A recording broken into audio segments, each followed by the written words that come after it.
So it's really just about making your life simpler, letting go of the annoyances in your everyday life, and letting go of the excess that weighs you down so that you can cross off more things off your bucket list. Welcome to the Crossing It Off podcast, where we believe living with intention through a bucket list lifestyle is a great way to bring yourself personal joy. As you are crossing items off your list, you're actually filling up your bucket. The more items you cross off, the more joy gets added, until eventually your joy spills over into the lives of those around you. Now let's start crossing it off together. Do you have anything on your bucket list that's to learn a new skill? It could be anything. Could be playing disc golf, or learning to play the ukulele, or learning to cook Thai food.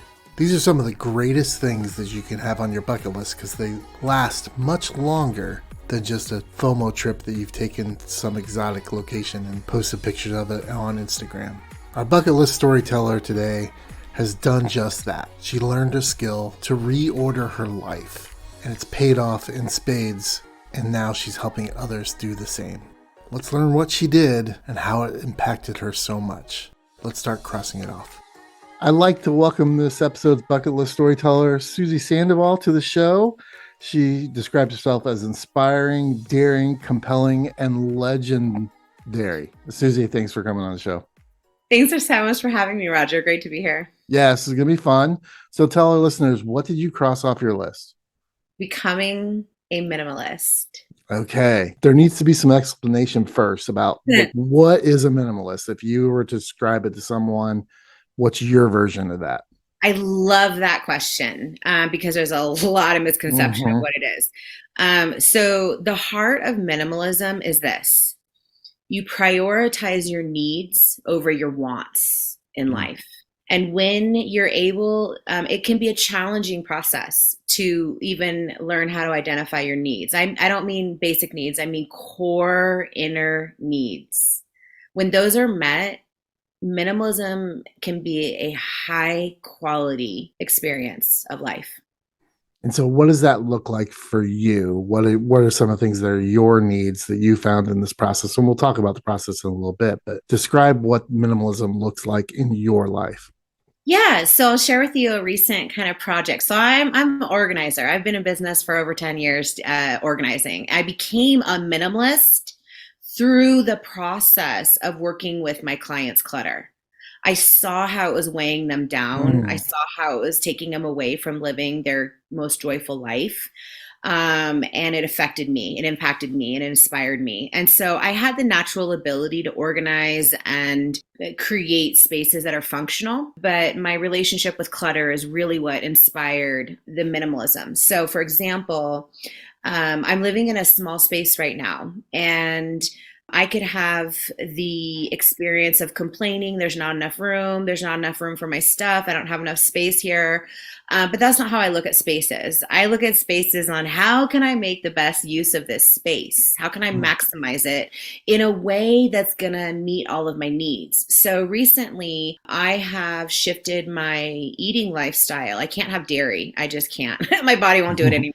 So it forced me to have a different relationship with food because cheese was my thing. Cheese and pizza was on everything. So it really, really changed my relationship with food. It wasn't just about eating because I love the food. It really had to be like food had to become medicine for me. So I started just eating a lot more fruits and vegetables. And then I started like, for me, I can't give up taste or texture or anything. Like I can't make myself eat something I don't like. That's not. So I was like, okay, well, I'm shifting this lifestyle to eat more fruits and vegetables. I started doing more research and figuring out the kind of things, what kind of dishes do I want? What kind of snacks do I like? What kind of food, everything, right? So once I figured that all out, I was able to get to the basics, and I got mason jars for everything. I love mason jars because I'm a visual. I need to be able to see everything. Right. So in my kitchen now, I literally, because I was able to identify my needs and knowing that if I have food that is junk food, so to speak, I'm going to eat it. If it's in my fridge, I'm going to eat it. And so I had to really come up with replacements. There used to be a book called This or That, and it used to be like fast foods, and then it would have replacements. So I think with this lifestyle of shifting, eating healthier, more fruits and vegetables, basically, I was able to create some basics of what I eat on a regular basis, but the basic ingredients that gave me a lot of different options. For example, I have a salad bar that's also an acai bowl bar and a smoothie bar and a tea bar and just like I call it that because it's an all-in-one. So like literally, I feel like the ninja chef. If I want to make something, I can see everything, so I'm inspired, and everything's simple. Like it's not a lot of pre-planning. Most of the stuff is chopped and cut up and pre-planned. So I'm just grabbing and shaking here and putting a little here and there, and it's lovely. And it's the tiniest space. And yet I get so much out of it. I get to make what I call love on my plates, and it meets the need of having quick and simple ways of eating, making good choices that are going to feed me well and give me the energy that I need. Because that was another thing. I needed energy. When you're in this modern world, keeping our energy up is a thing. Getting enough good sleep, getting enough exercise, just those basics can be challenging. So why not create a space that lets go of the clutter and really gets to the core of what it is that how that space can best support us. For me, when I first started looking at minimalism, I was like, oh my gosh, I'm not a hoarder, but I am a collector. I grew up with parents that collected stuff. My siblings collected things, and I have a comic book collection, and I have 1,200 comic books. And so part of that for me was paring that down from having a whole bunch of stuff to saying, okay, I'm only going to collect this certain book. Mm. And so I have almost all of them except for from 1956 to current. And so that was my way of becoming. I still have like 4 huge boxes of 1,200 comic books, but I don't have 14 boxes of 300 comic books in them. Is that minimalist to you? Yeah, so again, it's really going after like what your needs are, and also I think what you'll find interesting is, do you want to know what clutter actually is? I actually Yeah. discovered what clutter is. So let's define what clutter actually is. I did a lot of research on this because when I started working with my clients, we go dive into the clutter and declutter, and then a couple months later it come back and it repeat. And I'm like, no, I'm not in the business of the clutter keep coming back. I'm the clutter, we got more spaces to do here. Come on. And so I ended up interviewing my clients, and I interviewed a lot of successful people in my life. And I said, what does clutter mean to you? And how's it affecting your life? And it was really fascinating, the varied answers that I got. And through that research, I discovered not only what clutter is, I discovered there's 7 types of clutter. Mm, So clutter, is anything that blocks your flow in life and the joy in you. It's that simple. yeah, I So love it. now, right? So now when you feel your collection, does it bring you joy? Oh yeah. Right. Does it contribute to the flow in your life? Right. It might inspire you, inspire creativity. Then you're in alignment. When we're in alignment like that, then that's when we're experiencing that flow, that ease. People, places, things come into our life naturally. So yeah, it's not about this the stuff. However, I like to, just for perspective, say if you look at everything you have, add a minute of time and add a dollar to it, because on some level it's costing you money and time by having something that is a distraction that's not contributing to either your present life or your life moving forward. So of course there's a lot of tools and stuff, and that's with the Organized Zen, my business that I work with clients. But getting back to your collection is, yeah, there's a lot of misperception and I think a lot of shame that's unnecessary. So when you can redefine clutter like that, I think it's very empowering. And that's one of the things I've learned about clutter is I'm like, show me your clutter. Because like, I don't look at it the same way as people look at it. I'm like, show it to me because it's a catalyst for positive change and transformation. That's my perspective of where I'm coming from.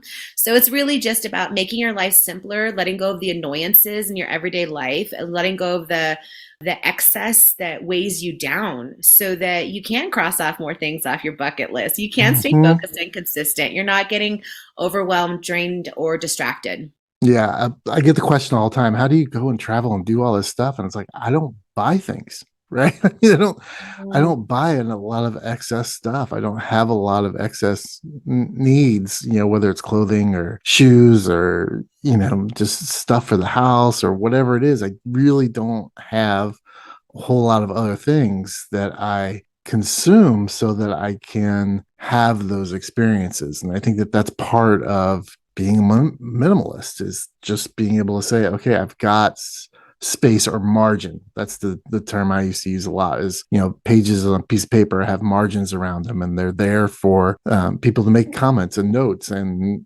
and make corrections and revisions and additions. And if you constantly working all the way past the margins to the edge of the paper, you have no room for that. And so that's what I feel like, I'd like to live my life is some way that I have margin. And so many times you hear stories of people that just don't, whether it's time, whether it's stuff, whether it's money, whatever it is, there's no margin.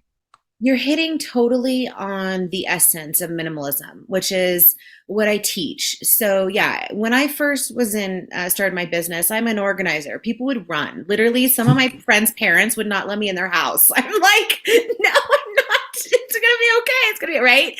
So it took me a while with my marketing to get to not like freak people out, right? Shut them down completely. And so, really, what is real true to this process of minimalism is it's about creating space for the new, and it's about creating space for you. But a lot of people, the you is its self-discovery process. Mm-hmm. So that's where needs and wants come in. And that's where you were touching a little bit. Yes. So there are 7 types of clutter. One of them is time clutter. Mm. One of them is they're all in order on my website, by the way, and they're in order of difficulty to let go of clutter. So the very first one is vision. And this is a creative block. It's a block for creative people. If you don't have a vision for where you're going, you're not going to be able to start a momentum or keep it. And you're not going to be able to be consistent, right? You're going to get distracted very easily. When you have a mission, when you have a vision, when you have something that's compelling you, there's something internally that drives you that's greater than yourself that you can tap into. That's this effortless flow. You'll hear me say flow a lot because, again, it's connected to clutter. And it's also connected with what feng shui teaches. Feng shui broken down, wind and water. If you think of the elements, wind and water, it's very powerful what wind and water can do. So in our spaces, bringing that positive flow of energy, it's very powerful what wind can do. It's powerful what a plant can do in a space. We don't really look at our spaces energetically. And that's actually as I've gotten older and more deeper into my own work and my life work, I look at spaces now energetically. So clutter's heavy. Clutter's heavy. It's weighty. When you have it on the floor, and when you walk in a room, you could feel it. When it's on horizontal surfaces, like your desk or your dresser, and there's no open space, there's no margin, like you said, it not only now does it feel weighty, when you feel like that, you start feeling claustrophobic or tight, you start getting frustrated and angry. And these emotions start spewing out at the people you love because chances are they're all around you. So if you've got kids or you have a partner. So a lot of how it started with this minimalism process and what I was witnessing with my clients is I had a lot of healing to do trauma-wise in my own journey of healing home and family. So when I was going into the homes, I really saw the opportunity to make chores easier. I don't even actually use the word chores. I switch the words because words have power. Sure. So when I work with families, I say they're family contributions. They're not chores. No one wants to do chores. Kids don't want to do chores. Adults want to do chores. Heck no. Let's reframe this so that we're not creating a house that has all these tight rules and it has to look perfect and this and that. And, we say we're a minimalist and we're going to be a minimalist, but maybe not everybody wants to be a minimalist. I mean, come on. A house is a shared communal space, really, when it's someone else besides yourself. So in a shared space, everyone needs their own margin. They need their own place. Because what I see in a lot of homes is they don't have those margins and then they start getting entangled in other people's clutter. And then you can't, then that is really a manifestation in the life. You don't know what's your emotions, what's your thoughts, what's there. Do you see? It all connects. Here at the Crossing It Off podcast, we are passionate about inspiring you in your bucket list lifestyle and empowering you to live out your list. We offer many resources to assist you in your bucket list journey, such as web resources in the show notes, bucket list mentoring services, my book Live Out Your Lists, a private Facebook group for you to share your bucket list success stories with others, and more. All of these can be found at crossingitoffpodcast.com. Find the resource that fits your need so that you can live out your list. Now back to the show. So why not? That's painful. That's not a joyful life. A joyful life really is this self-discovery process, and decluttering is I make it fun. So for me, it's playful and fun. So that's what my clients like. We use the art of psychology and color. How fun is that? Let's bring color into our spaces. Let's bring intention into our spaces. The other day I was in my client's bedroom. She was showing me her bedroom, and she's wanting to manifest a romantic relationship. And there's this big blank space on our wall. Remember, I mentioned vision is the first freedom to have.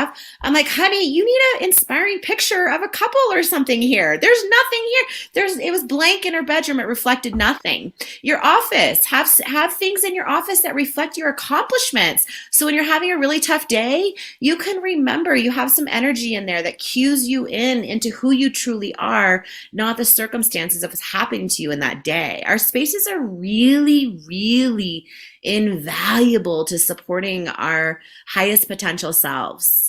So you've definitely, gravitated towards this lifestyle, and especially as it pertains to your business. But let's talk about Suzie. How did Suzie respond, and what are some of the things Suzie did to get herself and her life to that point of being able to say, yes, I'm a minimalist? Yeah, so this is really interesting. When I started my business, I was in transition of leaving corporate and started my own business, and I owned my own condo. So I started going through this process where I put my condo on the market. So I would get a bite. I'd get an offer on the home, and I start the process. So I'd start going through my stuff and selling it and decluttering it, right?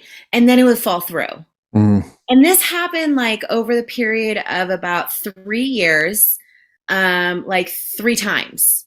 So that was like a layered process of decluttering. Granted, I didn't have a lot of clutter, but I was transforming my life. I was letting go of a corporate lifestyle that was very monetarily secure, but I had an emptiness in my heart, and I didn't know what that was about. And I knew that I needed more life balance because I knew I was becoming a workaholic and I was suffering in my personal life. So that's why Organize Zen was created, because it was more about creating work-life harmony for myself, and de-stressing. I didn't want to live a stressful life. I was starting to learn with clutter that stress is actually not necessary. There's pain in life and there is stress, but there's also the suffering that we create. So I was starting to go through it was kind of crazy as I was decluttering my outer. Like I said, the inner and the outer work together. I was shedding old parts of myself. I was shedding the type A personality. I was shedding the controlling part of me. Like I said, the workaholism part of me. I was letting go of a lot of these addictions or habits that were not serving me, as I was realizing the clutter that was representing my past that was no longer serving me. So my clothes were even changing. The clothes that I was wearing, as we discover more of ourselves, okay, I'll get into the needs and wants here, because this is an important aspect of minimalism. So needs, I say, are non-negotiable, and wants are endless temptations to help you discover who you are and who you're not. So for example, for me, if I want something, it may say something about me in that moment. Like I want to go on a trip, or I want to go buy this stereo or whatever, right? It says a lot about me. But what if I can't get it in that moment? That shows more about my character when I can't get something that I want than when I always can get something what I want. So now we're starting to create some awareness here of, do I really want this, right? Because if you can get everything you want, you don't really have that awareness. So starting to have the awareness of, do I want this? Do I need it? Is this filling a hole within myself, or is it something that's like contributing, that's going to make this expansive in my life in a positive way? So Yeah, I mean, my whole life been transforming through the minimalism process, but I would say the core of it is redefining home for me, what home means, what it feels like, and what success and work, all of it, what it all, just redefining everything, redefining myself as well. When we do that in life, a lot of times at a big level, right? I mean, you're totally, if you're embracing a new lifestyle, whether it be a bucket list lifestyle or a minimalist lifestyle, the people around us don't know who we are anymore. Did Yeah, you find that? And how were those conversations with people that were close to you as you were reorganizing your life around this lifestyle? I How did appreciate people that respond to question. you? That really gets me in my heart because that's podcast number two. Because that Mhm. led to me, to summarize that, it led to me. I had suicidal mindset most of my life. It led me to complete isolation, and it led me to not. It led me to developing. A lot of what I teach today is how to have a best friend relationship with yourself when your needs can't get met from Mm. your relationships outside of you. That's kind of the simplest way to say that. And so, what, like, if you were to look back, I know this has affected your business, it's affected your life, but is there one thing that you can say, ultimately, this is now who Suzie is and how I transformed my life through this, of crossing this off? Well, what does that look like? The ultimate, what I call my Zen mastery, I literally have a name for it, test in my own, our work, our life work is also personal. It's a connected, there's no Mhm. separation. So, my ultimate Zen mastery was I did feel so isolated. I felt like no one understood me. And I said, F it. I am going to find a new home. I don't know where that is. I'm going to pack up my stuff in my car, and I'm only going to bring with me everything that will fit in my car. And I literally started to drive across the United States, and I gave myself 90 days, which is a joke because I have about 3 books to write about it now. And it's almost 6.5 years later, and I'm finally finding the home that I've been decluttering and searching for all along. Hmm. And I'm in Lake Arrowhead now. So I moved out of Portland, Oregon, and I moved to Lake Arrowhead. But well, it wasn't no. I moved out of Lake Portland, and I didn't know. I literally, like, I lived out of my car. I was car camping. I was house sitting, pet sitting. Like I said, that's another episode. But the isolation was really hard. It was an excruciating. Something I share with my clients a lot because I'm very upfront with this process. You will let go of things you love, and it will be heartbreaking because you're making space for something you don't know. And Right. it takes a process, a leap of faith. It really does. And if you don't do it, then you stay stuck in the quality of life that you accept for yourself. And if you were sitting having a coffee with someone and describing all this to them, and they said, "Oh, I think I'd like to take on a minimalist lifestyle," what's like the first thing that you would say, "Oh, if you're gonna do this, you've got to start by doing what?" Damn, that's a good question. Woo! Let's see here. First of all, I would say, why do you want to become a Mm. minimalist? Like, what's driving that? Because there's going to be a lot from that. So, what's inspiring that? Are you wanting to make like a professional or personal change in your life? Are you sick of the clutter because the pain is too much to have it in your life? So, again, I'm looking for inspiration, number one. You need to find your inspiration for why it is that you're doing it because it's such a difficult process. I would literally write down why it is you're doing it because all the times that you're going to be challenged, you're going to want to look back on that list because you're going to forget. And I would also say take before pictures and after pictures Hmm. because you need to keep a lot of times when I work with clients, the first thing we have to do is figure out the space. That's the number one thing. What's your number one space or project?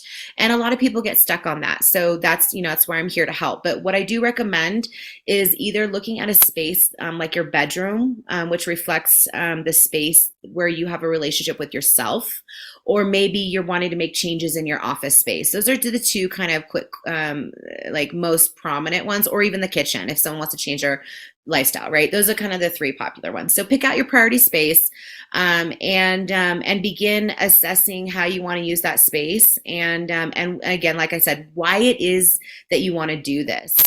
Yeah. And there's a lot of inspiration, and I'm here as a support because it's not an easy process. It's not for the faint of heart, but it's 100% worth it, as you know, in your journey too. Yeah. Yeah, I think that's great advice.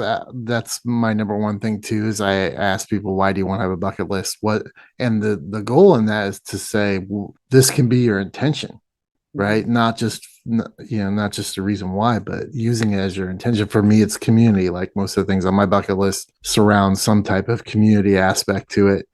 And that's what drives it. And once I set that intention, I was very easy for me to create the list. Like you said, find which space is priority and then cross things off of it based on that intention. So I love that advice. It fits great. Suzie, what's something else that you have on your bucket list that you'd like to cross off?